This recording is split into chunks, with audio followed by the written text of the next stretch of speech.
மக்களவை தேர்தலில் திமுக காங்கிரஸ் இடையிலான கூட்டணி ஒப்பந்தம் கையெழுத்தானது. நாடாளுமன்ற தேர்தல் விரைவில் நடைபெறவுள்ள நிலையில் திமுக கூட்டணி கட்சிகளிடையே தொகுதி பங்கீடு இறுதிக்கட்டத்தை எட்டியுள்ளது. ஏற்கனவே திமுக கூட்டணியில் உள்ள கம்யூனிஸ்ட் கட்சிகள், மதிமுக, விடுதலை சிறுத்தைகள், மக்கள் நீதி மய்யம் உள்ளிட்ட கட்சிகளுடன் தொகுதி பங்கீடு முடிவடைந்தது. இதனிடையில் திமுக காங்கிரஸ் கட்சிகளுக்கு இடையே தொகுதி பங்கீடு நடைபெற்றுள்ளது. முன்னதாக திமுக கூட்டணியில் தொகுதி பங்கீடு தொடர்பாக காங்கிரஸ் நிர்வாகிகள் சத்தியமூர்த்தி பவனில் ஆலோசனை மேற்கொண்டார்கள்.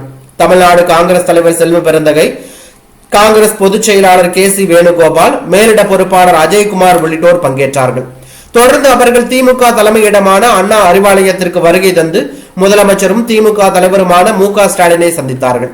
இதனையடுத்து காங்கிரஸ் கட்சிக்கு நாடாளுமன்ற தேர்தலில் 10 தொகுதிகளை திமுக ஒதுக்கியதாக அதிகாரப்பூர்வமாக அறிவிக்கப்பட்டுள்ளது. அதன்படி தமிழ்நாட்டில் 9 தொகுதிகளிலும் புதுச்சேரி நாடாளுமன்ற தொகுதியும் ஒதுக்கப்பட்டுள்ளது.